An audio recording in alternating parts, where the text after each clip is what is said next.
My name is Sergio. I'm 25 years old. I'm from Colombia. Um, I think the best thing is to tell you a little bit about myself, what I've done thus far, and like who I am, kind of. So I lived all my younger years in Colombia, a couple of them in Ecuador until I was 18, and then I moved out to Germany where I did my undergrad studies in biology and then chemical engineering. I did like a minor part of my specialization in biology, neurobiology, and after that, I started my master's in biomedical engineering. Uh, and through this master's, I'm doing like a double degree program in Japan, in the university, also about biomedical engineering, basically. So, like, of all of that, what you can take, like, the take out from that is that I'm pretty much an academic overachiever. Um, And yeah, so that's basically my short story about like And what is it that you want to talk about today specifically? my piece specifically was it has been depression for some years already. And it's a specific type of depression which has had different bifurcations for me in my life.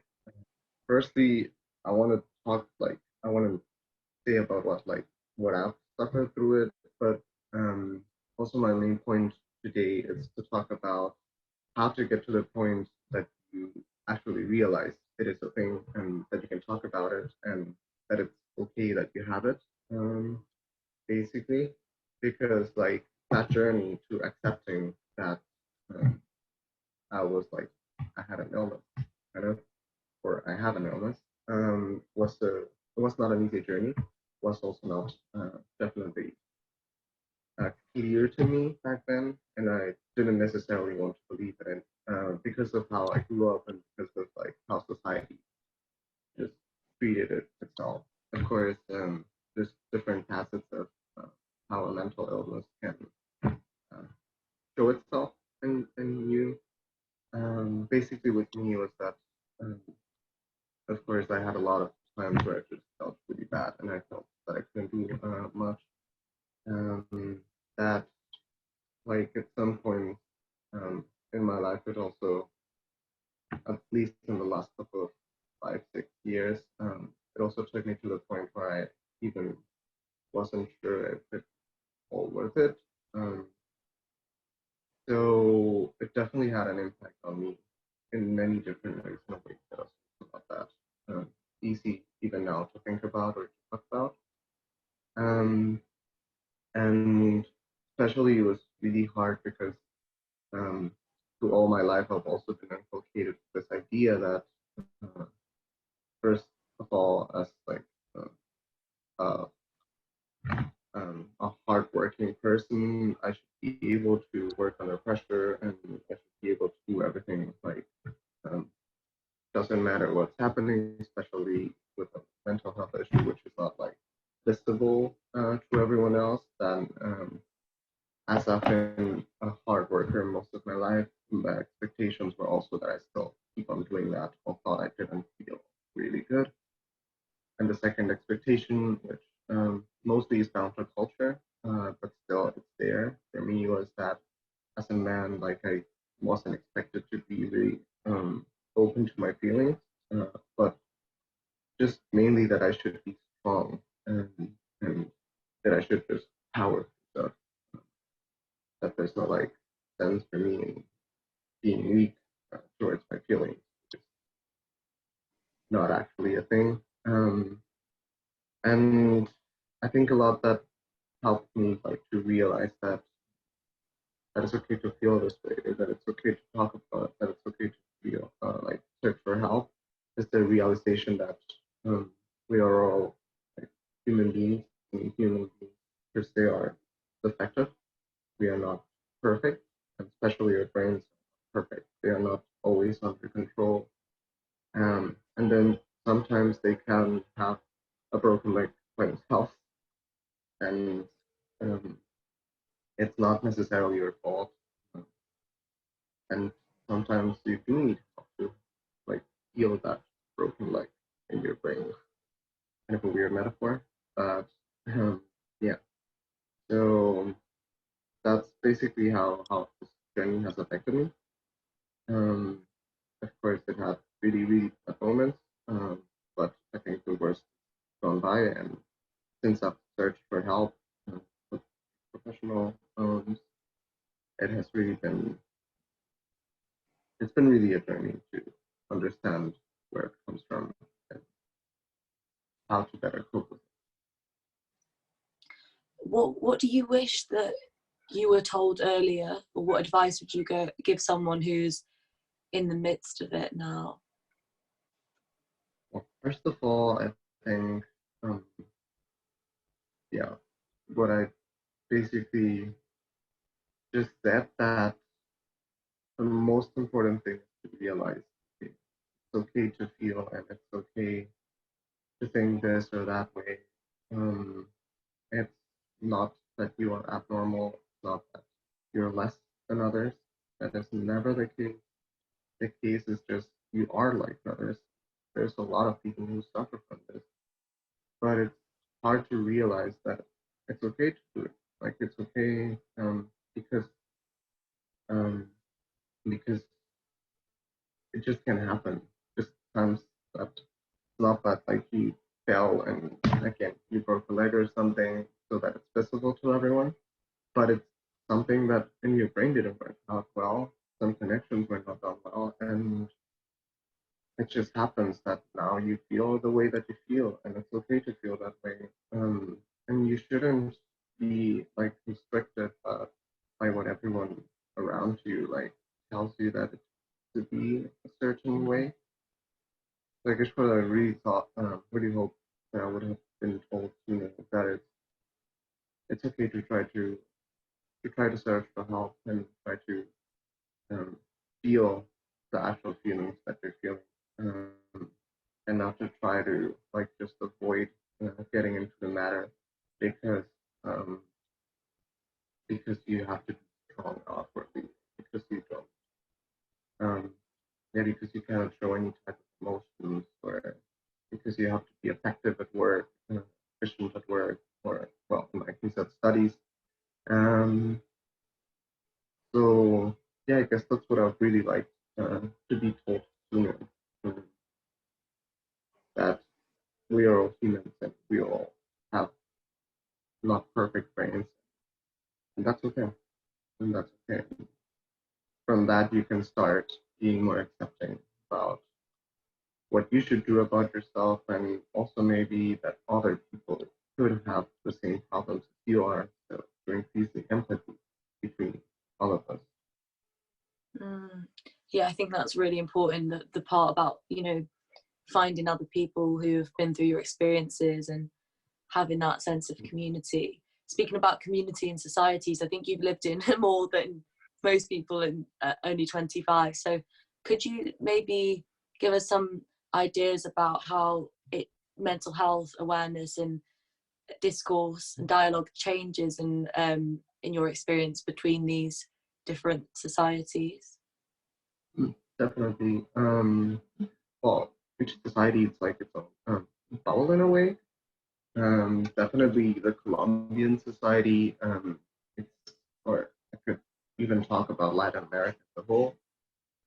It has um, it just has this idea about like it's really patriarchal in many ways, and therefore it's of course denigrating for every woman um, in in in our societies, at least in my eyes. Um, but it also has an effect on men, um, and which was the culture in which I grew up in. And basically, it is a whole societal project about keeping the man as this strong ideal of I don't know type of awake, non-feeling person, which is just not a person. Um, Basically, that's what I saw in Colombia. That's what I felt in Colombia. In Germany, it was different. It was definitely different. I felt more liberated about it. And I like like talking just about Europe in general because that's where I met people who were able to talk about this openly. Like one of my best friends was the one who told me that I should search for professional help. That he thought it would be a good idea for me because it doesn't seem like it's working just by myself. Um, and he was like one of the first persons that I opened up about it. Um, in Japan, it has been a difficult journey, I guess, as well, because here also, as in Colombia, like mental health is not that that centered. For example, the health services here do not pay for a psychotherapy.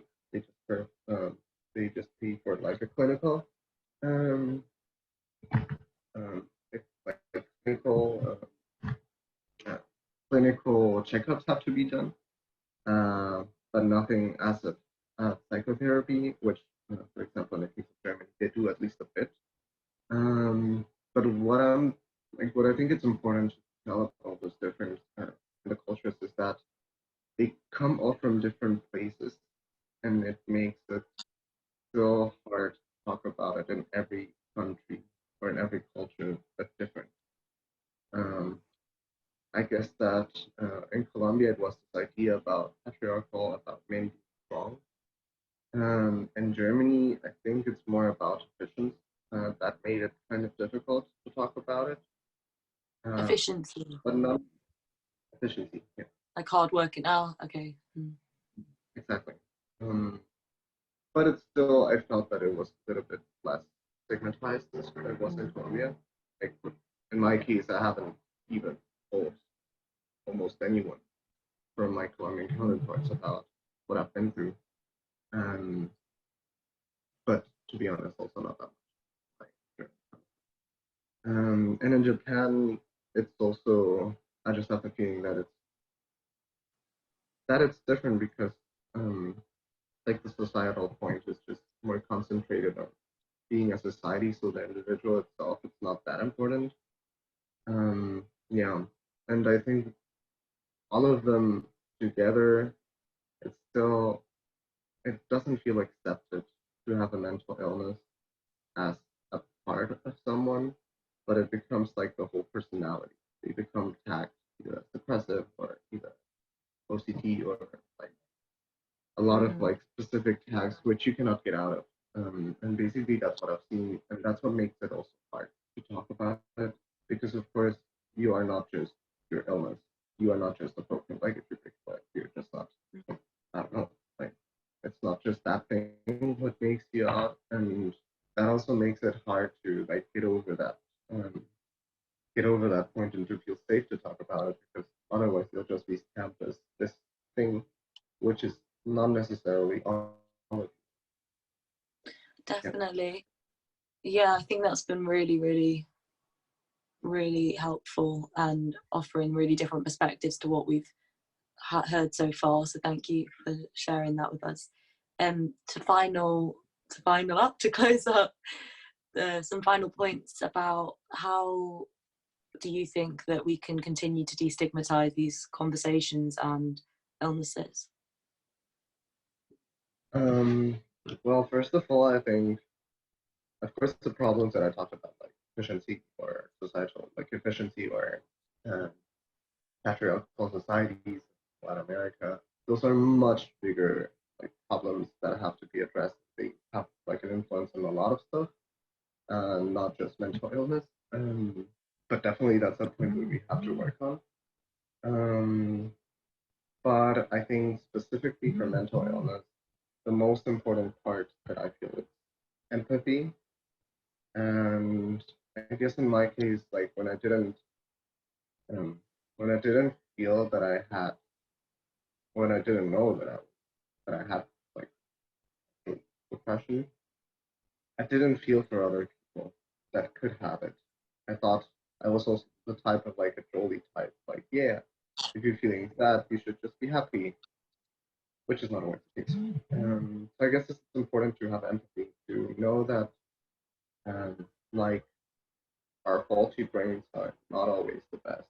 Um, it's just sometimes it's not working as it should, and makes it hard for you to, you have an illness, you have a broken leg in your brain. Like we're just, every human is just like, doesn't matter which culture you are in, it's just a construct of cells, which definitely are not perfect. Sometimes it's dumb stuff, and you suffer from that dumb stuff. And of course, not everyone can see it from the outside, but it's important to know that um, it could even happen to you without you knowing it before. And you have to feel empathetic. You have to realize that we're all human beings, we're all faulty, and that's the thing we are all in together. So I guess that's my takeaway, my most important, just to be there for each other, feel empathetic for stuff even that you. Thank you so much, Sergio, for speaking out about these hugely important topics.